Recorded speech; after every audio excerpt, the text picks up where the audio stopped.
Bonjour chers internautes d'Afrique Sport, merci de nous suivre pour la revue de presse de ce jeudi 25 novembre 2021. La randonnée des journaux africains et européens va s'ouvrir avec DZ Foot.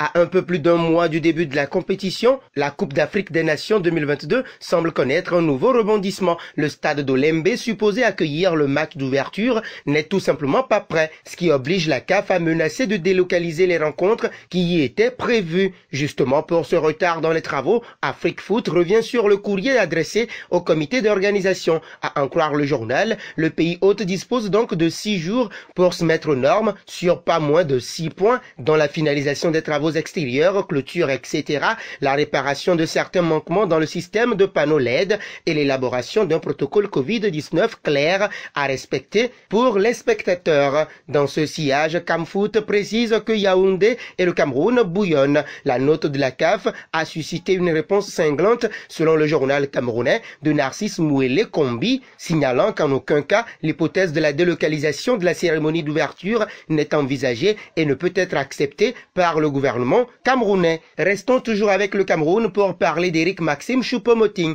et c'est avec Camfoot. L'annonce du résultat du test de l'attaquant international camerounais a été faite ce mercredi par son club, le Bayern Munich. Eric Maxime Choupo-Moting, testé positif au coronavirus, a été placé en quarantaine.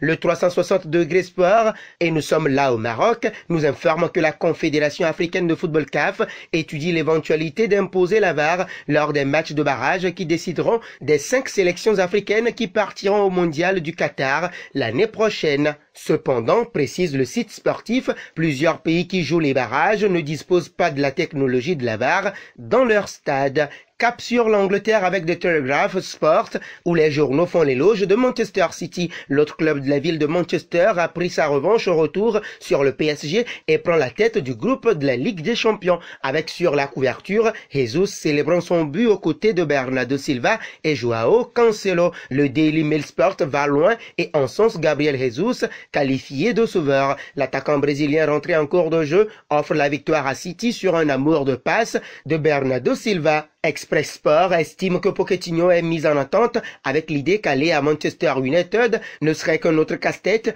tout comme le PSG en ce moment où il est obligé de faire jouer Messi, Neymar et Mbappé dans la même équipe. Metro Sport de son côté parle de cadeau de guêpe à sa une pour encenser l'entrée en jeu ô combien important de l'attaquant brésilien. Tout ceci sous la directive du chef d'orchestre Pep Guardiola. En France, l'équipe n'y va pas de main morte pour évoquer la défaite du PSG. Le quotidien français titre « Moins fort que Jesus ». Privé de Marco Verratti, blessé mardi soir, l'entrejeu parisien, trop fébrile, n'est jamais paru en mesure de sortir de la pression mancunienne. Nous faisons une escale en Italie, mais toujours en C1 pour parler de la victoire des deux Milan. La Gazzetta dello Sport met en lumière à sa une Dzeko et Perisic lors de la victoire de 0 à Giuseppe Meazza face au Shakhtar Donetsk. Le Croate, meilleur sur le terrain, déclenche le Bosniaque à 2 reprises. Le quotidien transalpin rapporte également la victoire du Milan AC qui s'est imposé 1-0 à Madrid face à l'Atlético grâce à un but de Messias, bien aidé par Franck Kessié. Sur la première page du Corriere dello Sport, lit-on « La seule série que vous allez adorer malgré les spoilés ». De même sur la couverture de Tuttosport, comme si ces deux journaux se sont concertés. Tout ceci pour relayer l'exploit de Milan et Messias qui coule Diego Simeone et Dzeko qui fait voler l'Inter en route pour les 8e de finale. Terminons en Espagne et c'est avec Mundo Deportivo qui sort la stat effroyable du FC Barcelone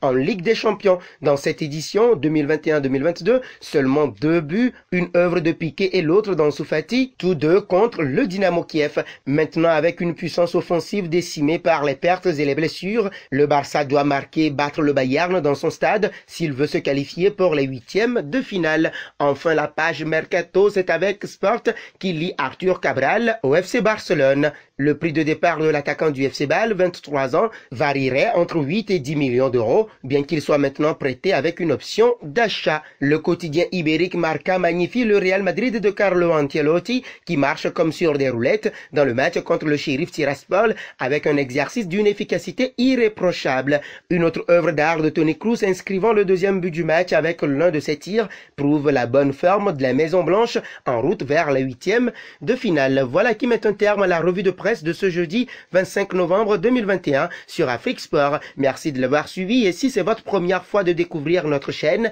n'hésitez pas à vous y abonner et d'activer la notification pour ne rien rater de nos informations sportives. La question du jour est de savoir si le Real Madrid pourra remporter la Ligue des Champions cette année. Vos réactions seront très attendues en commentaire. À demain.